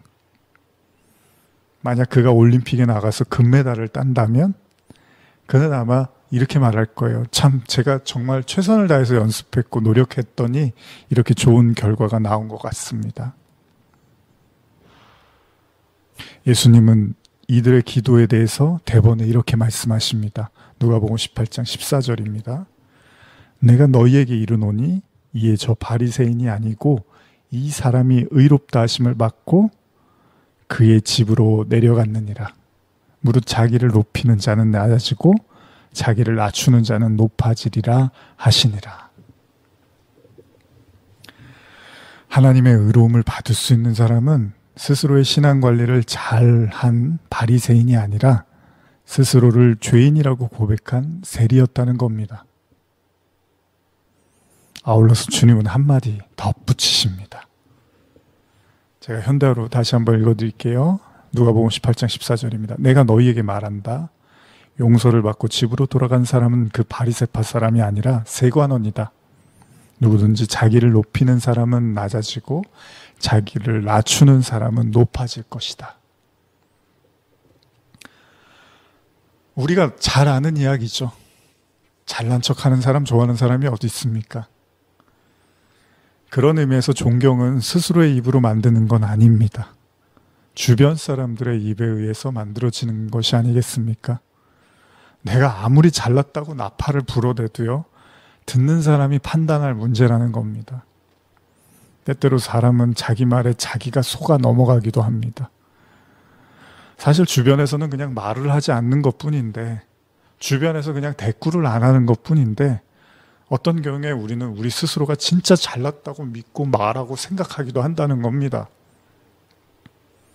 어쩌면 바리새인의 이 자만한 기도가 그럴지도 모릅니다. 그가 도무지 깨우칠 수 없는 이유는 하나님이 그의 기도에 대해서 침묵했기 때문입니다. 대번에 하나님이 그가 기도해서 가자마자 하나님이 그렇게 기도하지 마. 나는 그 기도 하나도 듣지 않아. 라고 말씀하셨다면 그는 아이쿠 라고 생각을 했겠죠. 문제는 하나님의 침묵이 오히려 더욱더 그의 기도를 견고하고 오만하고 스스로 자고하는 기도로 완성시켜 가고 있는지도 모른다는 겁니다. 그는 예수님이 당시 바리새인들을 지적했던 것처럼 스스로의 영광을 스스로 취해버린 것입니다. 그의 쉼없는 기도는요, 오히려 기도를 하면 할수록 더욱더 높아지고 더 강팍해지고 더 주변을 깔보고 그야말로 스스로가 만들어낸 의인이 되고 만 것이죠. 최소한 분명한 건 그의 기도가 단 한마디도 하나님께 영광이 되지 못하고 있다는 것입니다. 그런데 예수님이 덧붙이신 이 한마디가 있죠. 그게 뭐죠? 자기를 높이는 자를 낮추시고 자기를 낮추는 자를 높이시고. 사실 이 말씀은요, 여러분 성경에서 아주 다양한 형태로 기록이 되고 있습니다. 예를 들면 우리가 잘 아는 천국은 어떻죠? 어린아이와 같지 않으면 들어갈 수 없다라고 하실 때도 이 표현이 나오는데요. 마태복음 18장 3절 4절입니다. 이르시되 진실로 너희에게 이르노니 너희가 돌이켜 어린아이들과 같이 되지 아니하면 결단코 천국에 들어가지 못하리라. 그러므로 누구든지 이 어린아이와 같이 자기를 낮추는 사람이 천국에서 큰 자니라. 자, 예수님이 말씀하시는 어린아이는 뭐죠? 자기를 낮추는 사람이라고 지금 성경이 이야기하고 있습니다. 그렇지 않으면 천국에 못 들어간대요. 쉽게 생각해도 오늘 우리가 나누는 하나님의 영광의 관점에서 보면 당연히 자기를 높이는 사람은 하나님께 영광을 못 돌리잖아요. 결국 하나님께 영광을 돌릴 수 있는 사람은 어떤 사람이죠? 자기를 낮춰야 되는 사람이죠. 문제는 그러면 이 낮춘다는 게 무슨 의미냐는 거예요. 이게 우리가 알고 있는 그 겸손한 인격을 이야기하는 걸까? 우리는 때때로 속으로는 그렇게 생각하지 않지만 주변의 상황과 눈치를 보면서 겸손한 모습과 태도를 보이기도 합니다. 그러면 사람들은 그런 사람들을 비교적 좋아합니다. 호감을 갖습니다. 그런 사람 우리가 뭐라고 하죠? 소위 모나지 않은 사람, 의견 충돌이 적은 사람, 또 둥글둥글한 사람, 그러면서 그를 편안하게 대하죠. 그리고 심지어는 우리는 그런 사람을 겸손하다라고도 말합니다. 그런데 중요한 건 우리도 알듯이 우리가 겉으로는 그럴 수가 있습니다. 겸손한 척 할 수는 있습니다. 그렇다고 속까지는 그럴 수는 없죠. 여러분, 정신노동을 많이 하고 있다고 생각하는 수많은 사람들의 이면에는 그에 따른 많은 분노와 우울 그리고 상처 등의 부작용들이 많이 있습니다. 다시 말하면 보이는 모습이 다는 아니다라는 거잖아요. 오히려 겉으로 많이 참고 내색하지 않는 사람들의 이면이 훨씬 더 아프고 상처투성일 수도 있다는 거잖아요. 그렇다면 성경에서 말하는 자기를 낮추라라는 의미는 무엇일까요? 물론 저 또한 여러분들에게 힘들어도 겸손하게 참고 사십시오 라고 말하고 싶은 건 아닙니다.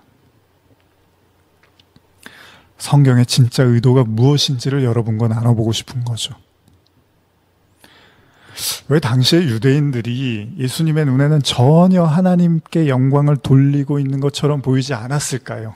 그리고 오히려 예수님의 눈에는 이방인이었던 사마리아인들이 하나님께 영광을 돌리는 자로 비춰졌을까요? 어쩌면 이 문제는 심각한 문제입니다.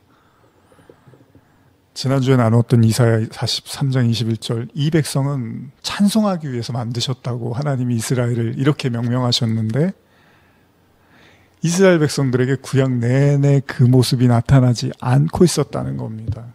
하나님의 영광을 위해서 택하신 민족이 오히려 감사치도 않고 영광을 돌리지도 않았다는 거잖아요.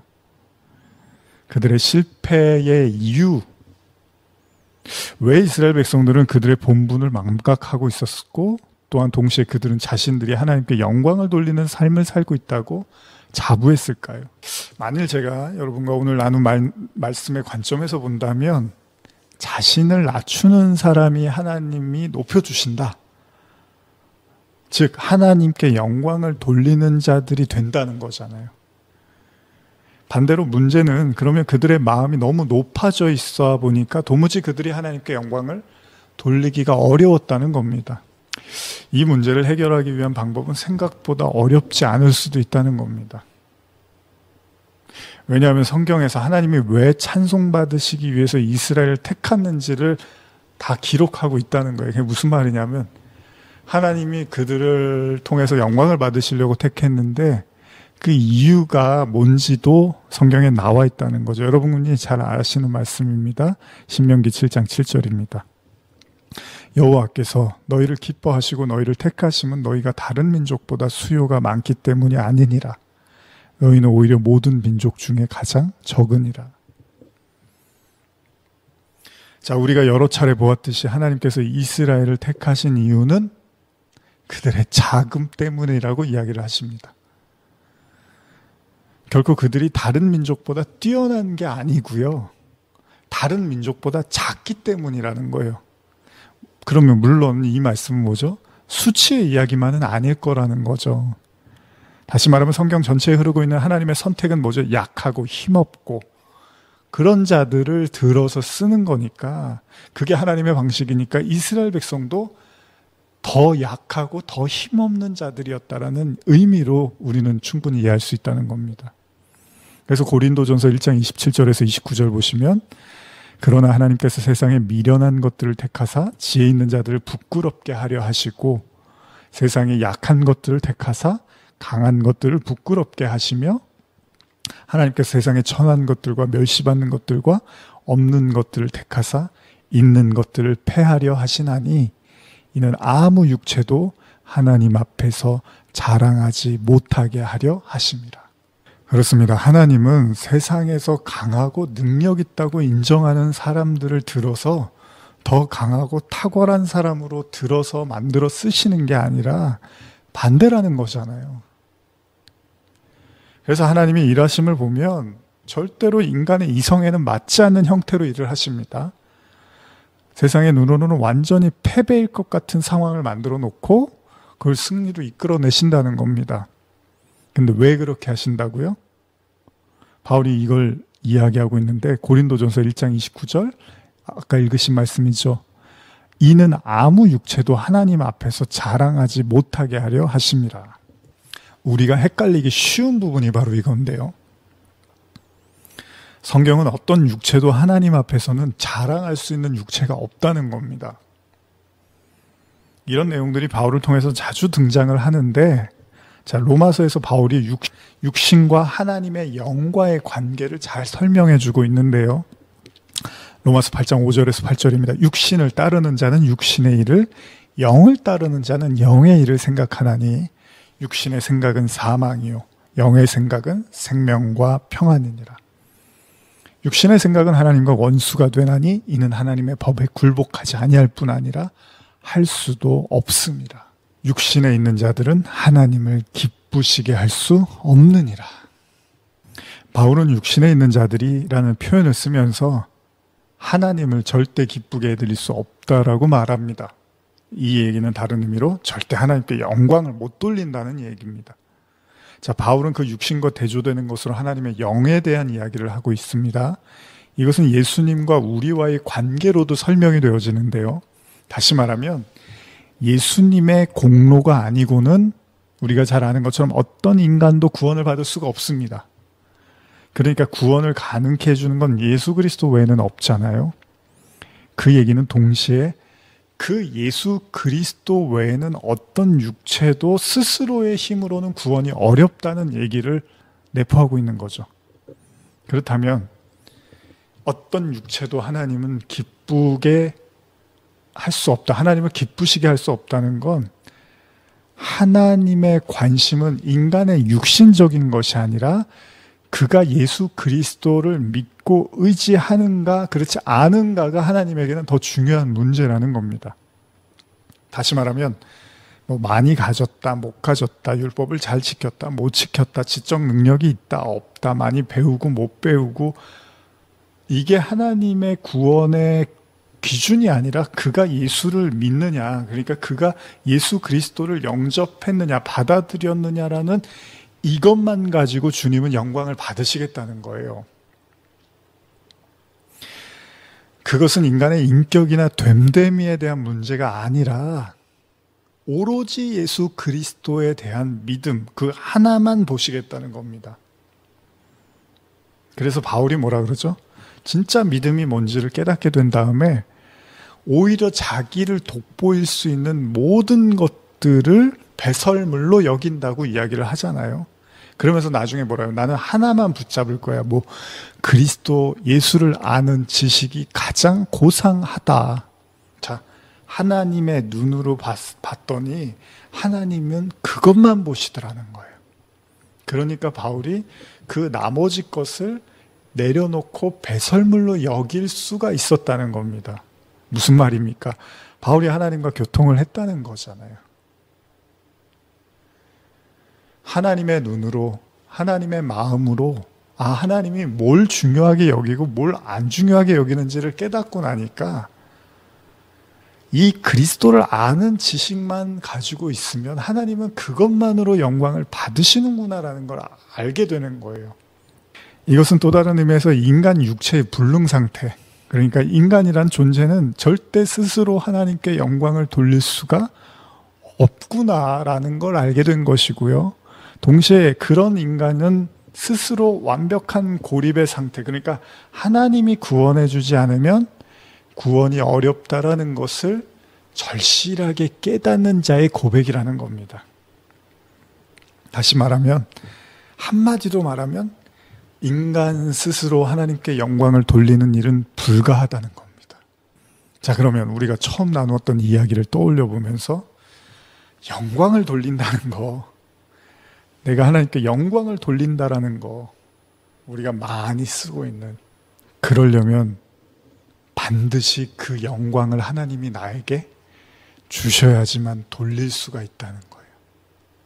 그러니까 내가 그냥 하나님 영광 돌리면 하나님이 그래 내가 네 영광을 받을게가 아니라요, 하나님이 나에게 영광을 주셔야지만 내가 그 영광을 돌릴 수가 있다는 거예요. 우리가 누군가가 나를 도와줘서 그에게 영광을 돌리듯이 하나님이 나에게 뭔가를 영광을 주셔야지만 내가 그걸 다시 돌려드릴 수가 있다는 겁니다.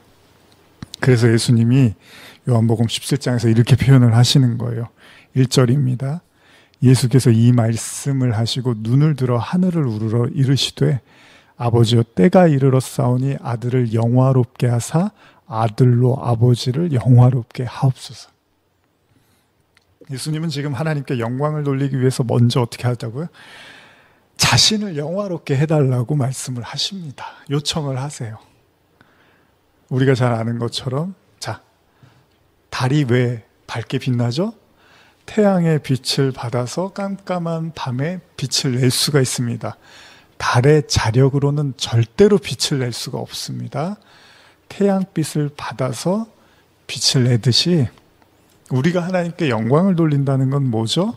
반드시 하나님이 우리에게 영광을 주셔야지만 우리가 돌린다는 거잖아요. 하나님의 영광의 빛이 우리를 비춰야지만 우리가 세상에 빛이 되는 거지, 우리 스스로 빛을 만들어낼 수 있는 아무런 근거와 힘이 없다는 거예요, 우리에게는. 그런데 이 영광을 예수님이 뭐라고 하십니까? 십자가라고 말씀을 하신다는 거예요. 지금부터 어쩌면 이게 어려운 이야기일 수도 있고요, 또 어떻게 보면 매우 쉬운 이야기처럼 들리실 수도 있습니다. 자, 한번 잘 생각해 보겠습니다. 이미 제가 앞서서 사마리아인과도 관련된 말씀을 나누었지만, 자, 누군가가 누군가에게 영광을 돌리려면 나는 그걸 해낼 수 있는 어떤 힘도 없었지만 그의 도움으로 가능했습니다라고 말을 하는 거죠. 이건 말 그대로 거의 가능성이 희박했던 사람이 어떤 사람의 커다란 도움으로 인해서 그 일을 해냈다는 거예요.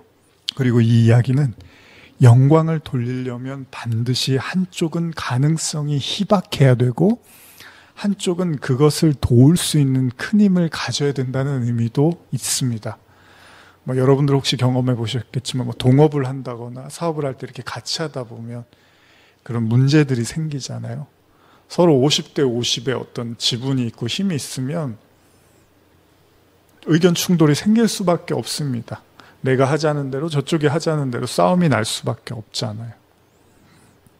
영광이라는 건 50대 50, 나도 50 했어요, 하나님. 하나님도 50 도와줬지만 나도 50 했어요. 이게 아니라는 거예요. 성경에서 말하는 하나님의 영광은 가능성이 희박한 자에게 하나님의 온전한 은혜가 임하는 거잖아요. 자, 바로 이것이 인간과 하나님과의 관계입니다. 어떻게요? 그러기 위해서 인간이 뭘 알아야 되냐면 인간이 절대로 구원을 받기 어렵다라는 것을 인식을 해야 돼요. 뭐 때문에요? 죄 때문에. 자, 하나님은 죄를 미워하시고 단 하나의 죄도 용납하지 않으십니다. 하나의 죄도 하나님께는 심판과 죽음입니다.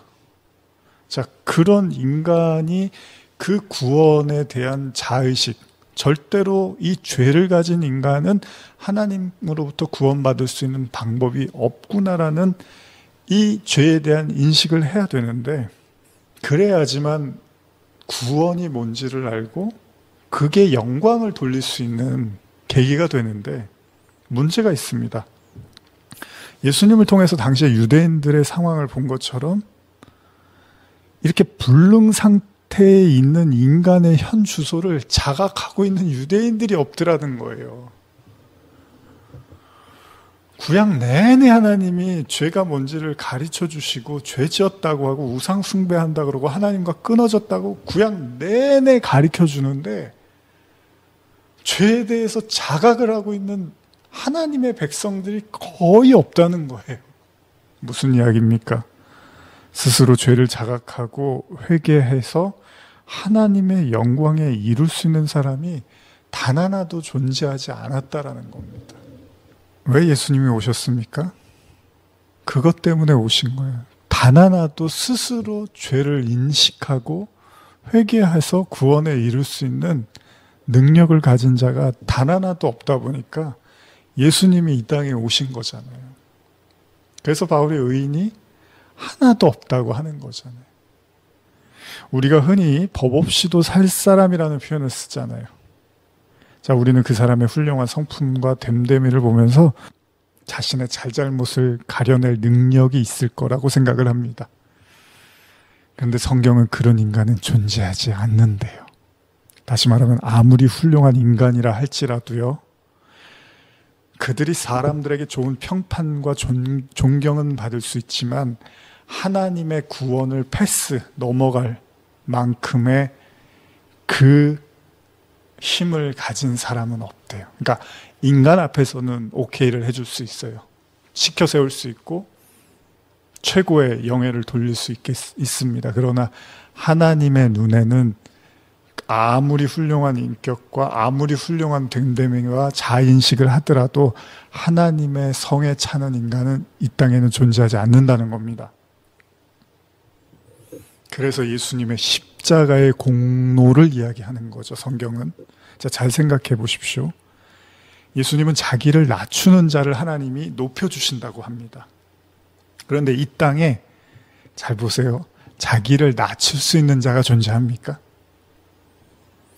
무슨 이야기냐 하면요, 바울이 로마서 3장 10절 11절 기록된 바 의인은 없나니 하나도 없으며 깨닫는 자도 없고 하나님을 찾는 자도 없고 이렇게 얘기를 해요. 여러분, 이 구절을 그냥 가볍게 생각하시면 안 됩니다. 바울은 한 명도 없대요. 제가 계시록에서도 이 내용을 좀 다뤘었지만, 아니 바울이 뭔데, 자기가 뭔데 한 명도 없다고 말할 수 있냐고 우리가 이런 생각을 할 수 있잖아요. 바울이 정말로 성령으로 눈을 뜨니까 이 땅에는 어떤 인간도 하나님께 영광 돌릴 수 있는 스스로의 어떤 힘으로 구원받을 수 있는 사람이 단 하나도 존재하지 않더라는 거예요. 자신을 포함해서 오로지 그리스도의 은혜가 아니면 구원받을 수 있는 사람은 어떤 인간도 존재하지 않는다는 거예요. 이 얘기는 뭡니까? 인간이 완전히 하나님과 끊어져 있는 상태에 있다는 것을 바울이 눈을 뜨게 되는 겁니다. 성령을 통해서. 죄와 의와 심판을 우리가 나눴죠. 자, 우리가 생각할 때 스스로를 낮춘다는 건 뭡니까? 내가 한 100 정도 했는데 한 70에서 80, 한 50 정도 한 걸로, 제가 뭘 한 게 있어요. 한 100은 했는데 50 했어요. 이걸 우리가 이제 낮춘다고 하잖아요. 근데 여러분 잘 생각해 보세요. 자, 하나님과 완전히 끊어진 상태에 하나님께 영광 돌릴 수 있는 스스로의 자력에 힘이 없는 인간의 실존, 진짜 인간의 모습을 아는 자가 스스로 낮춘다는 말이 맞습니까? 무슨 말이냐면 제로의 상태에 있는 인간이 낮추고 자시고 할 게 어디 있습니까? 인간은 제로인데 하나님 앞에서는 제로예요, 제로. 아무런 가능성이 없단 말이죠. 그러니까 이 말은 천국을 들어가기 위해서 겸손해야 된다는지 뭐 그런 수준의 이야기가 아니라는 겁니다. 겸손하면 구원받을 수 있다는 그런 인간의 성품이나 됨됨이에 희망을 걸고 있는 예수님의 가르침이 절대 아니라는 겁니다. 자꾸 우리는 그런 것과 연결지어서 인간적으로 해석하고 생각한단 말이죠. 다시 말하면 스스로를 낮출 수 있는 인간은 존재하지 않는다는 거예요. 제로인데 뭘 낮춰요? 성경은 어디까지 얘기합니까? 제로에 있는데 그 제로를 자각하는 인간이 없었다는 거예요. 그래서 구약에서 이스라엘 백성들이 내내 하나님께 책망을 받을 수밖에 없었던 게 하나님이 보시기엔 그들이 제로인데 그들은 그래도 우리는 50은 하고 있죠라고 생각하고 당신이 한 50 해줘서 우리도 한 50 하고 이래서 이렇게 우리가 구원받아서 잘 사는 거 아니겠습니까? 라고 이 생각을 하니까 하나님의 영광을 가리우는 거죠. 그러니까 하나님께 영광을 돌릴 수가 없는 거예요. 그들의 자고함 때문에. 그래서 스스로를 낮출 수 있는 분이 오시는 겁니다. 진짜 우리말로 하면 100인데 100의 능력을 가지신 분이 제로의 상태로 오시는 거예요. 빌립보서 2장 5절에서 2장 8절입니다. 너희 안에 이 마음을 품으라 곧 그리스도 예수의 마음이니 그는 근본 하나님의 본체시나 하나님과 동등됨을 취할 것으로 여기지 아니하시고 오히려 자기를 비워 종의 형체를 가지사 사람들과 같이 되셨고 사람의 모양으로 나타나사 자기를 낮추시고 죽기까지 복종하셨으니 곧 십자가에 죽으심이라. 진짜 자기를 낮출 수 있는 한 분, 유일한 분. 왜요? 그는 하늘의 존재니까, 하나님이니까 하나님만 낮출 수가 있는 거예요. 인간은 낮추고 자시고, 인간은 최악의 절망의 상태에 놓여있기 때문에 낮아질 뭐가 없어요. 근데 하늘의 존재는 낮출 수가 있어요, 스스로를. 그걸 진짜 겸손이라고 하는 거죠. 그게 겸손의 왕이죠. 하늘의 존재가 땅의 존재가 됐으니까. 예수님은 하나님과 동등됨을 취하지 않고 자신을 비워서 사람의 형체로 이 땅에 오셨다고 하는데요. 그리고 심지어는 자기를 낮추고요. 어느 정도까지 복종하셨냐면 죽을 만큼 복종을 하셨대요. 왜요? 그게 인간의 현 주소라는 걸 보여주시기 위해서. 하나님과 끊어진 상태에 있는 인간, 절대 스스로의 힘으로는 구원받을 수 없는 인간, 그래서 저주의 십자가에 매달려야 하는 인간, 그래서 영원한 죄인일 수밖에 없는 인간, 그래서 영원히 죽어야 할 그 인간의 모습으로 십자가에 매달리시더라는 겁니다. 그는 스스로를 낮춰서 육신의 모습을 하고 그 육신의 모습에서도 가장 참혹한 십자가의 형틀에 못 박히셔서 우리에게 보여주고 있는 거예요. 너희들의 처한 현실이야. 이것이 너희들의 영적 현실이야. 근데 예수님이 그게 하나님의 영광이래요. 왜요? 이렇게 하나님의 징벌을 받아야 되는 심판에 놓여있는 나, 영원히 하나님과 끊어져야 할 나, 그리고 영원히 죽어야 할 나, 그 나를 보여주시기 위해서. 그리고 그것이 바로 내 십자가구나. 그 주님이 매달린 그 십자가가 진짜 내가 매달려야 될 십자가구나라는 것을 가르쳐 주시기 위해서. 근데 그 십자가를 믿는 자를 하나님이 구원해 주시겠다는 거잖아요. 그 십자가를 내 십자가로 받아들이면 하나님이 그를 꺼내 주시겠다는 거잖아요. 그래서 예수님이 이 십자가가 영광이지, 절대 구원받을 수 없는 인간을 하나님이 구원해 주시는 거니까 이건 100% 하나님이 구원해 주시는 거니까 하나님의 영광이지, 이것이야말로. 그래서 예수님이 그 십자가가 내가 져야 할 하나님의 영광이야. 왜? 너희들이 그 십자가를 통하여 믿고 받아들이면 그 십자가가 너희에게도 영광의 구원이 되니까. 유대인들은 그런 자인식이 없었습니다. 그런 죄에 대한 이해가 없었습니다. 그들은, 이스라엘 백성들은 끝없이 자기가 지키는 율법을 훈장 삼아서 하나님께 영광을 돌리겠다고 한 거고요. 주님은 차라리 그런 신앙보다는 스스로를 부정하다고 여기며 가슴을 치는 세리와 훨씬 낫다고 말씀하셨던 거죠. 여러분, 예수님은 하나님이 왜 자신을 이 땅에 보내셨는지를 분명히 아셨습니다. 그리고 예수님은 자신을 완벽하게 하나님께 내어드렸습니다. 그렇습니다. 십자가는 원래 우리가 져야 되는 형벌입니다. 그리고 모든 인간의 결국입니다. 예수님이 택하신 유일한 하나님의 영광은 바로 인간의 현실을 보여주시기 위한, 동시에 인간을 구원하시기 위한 하나님의 은혜의 방편이었고 영광에 이르는 길이었다는 것입니다.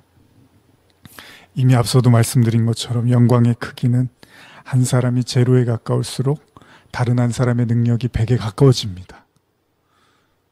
성경은 뭐라고 합니까? 인간은 제로고 하나님이 100이라고 합니다. 무슨 말씀입니까? 여러분과 제가 십자가를 받아들인다는 건 여러분과 제가 제로이고 하나님이 100이라는 사실을 거기까지 내려가지 못하면 그 십자가는 저와 여러분들의 십자가가 아닌 거예요. 하나님이 전부이고 나는 제로였구나.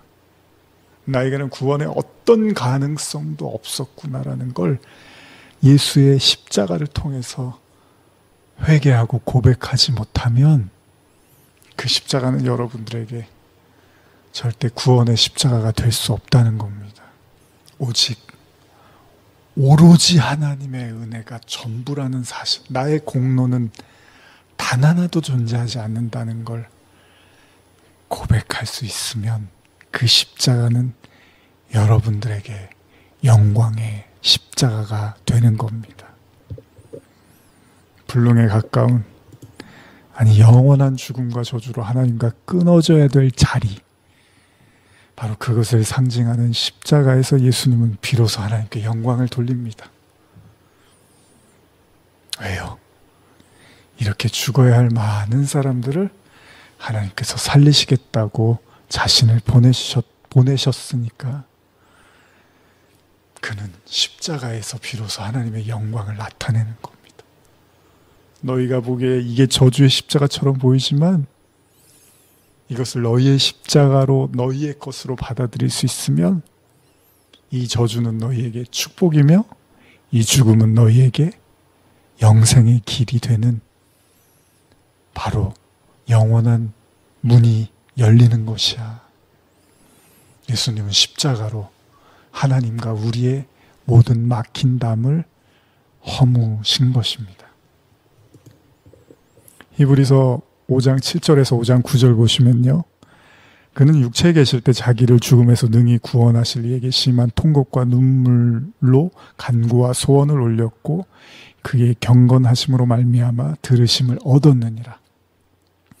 그가 아들이면서도 받으신 고난으로 순종함을 배워서 온전하게 되셨은즉 자기에게 순종하는 모든 자에게 영원한 구원의 근원이 되시고,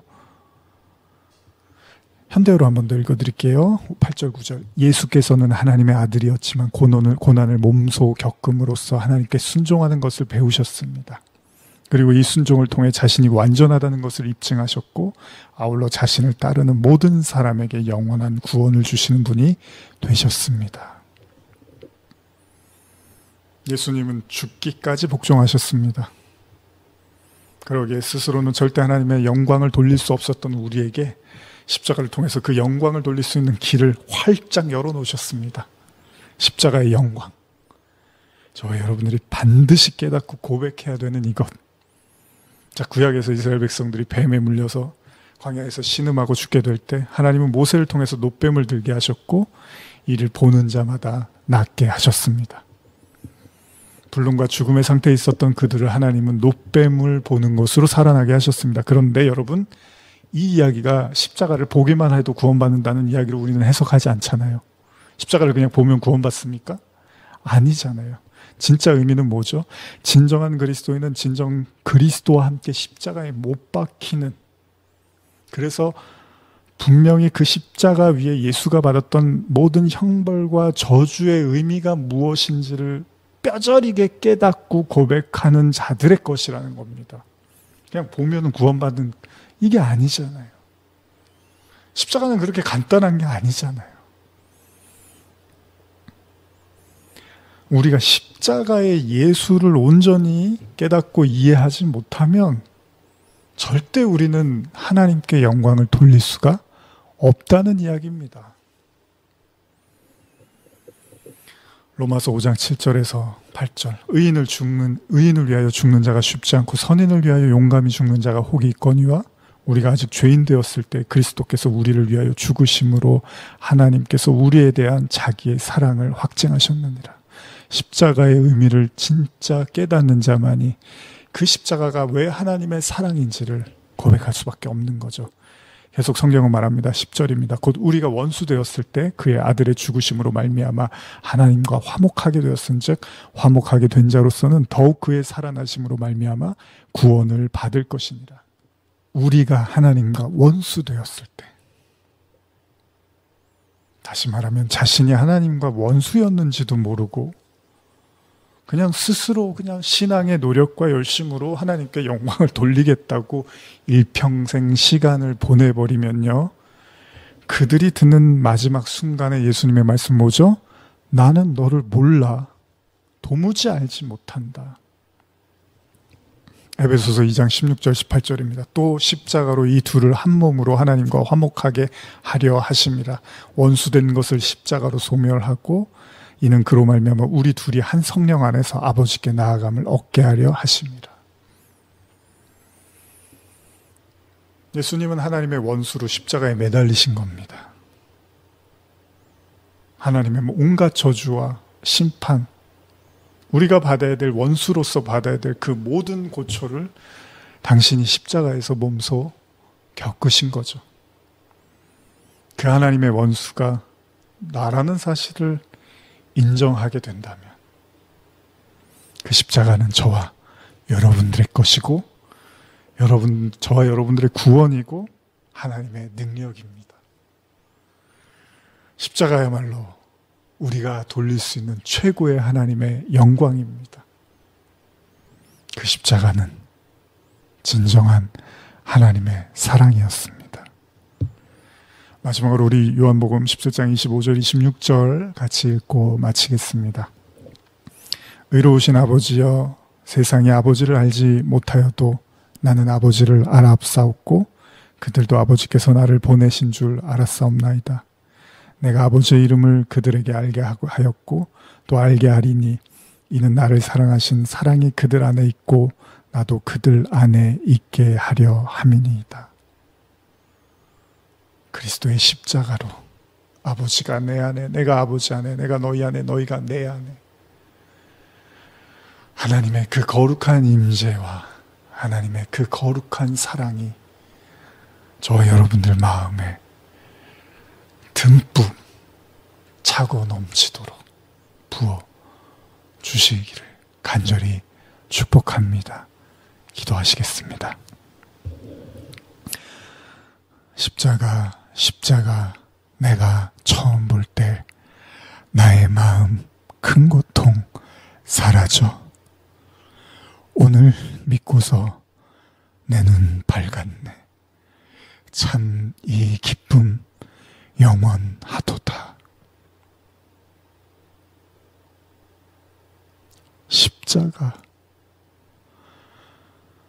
십자가만 붙잡고 가게 하여 주시옵소서. 예수님의 이름으로 기도드립니다. 아멘.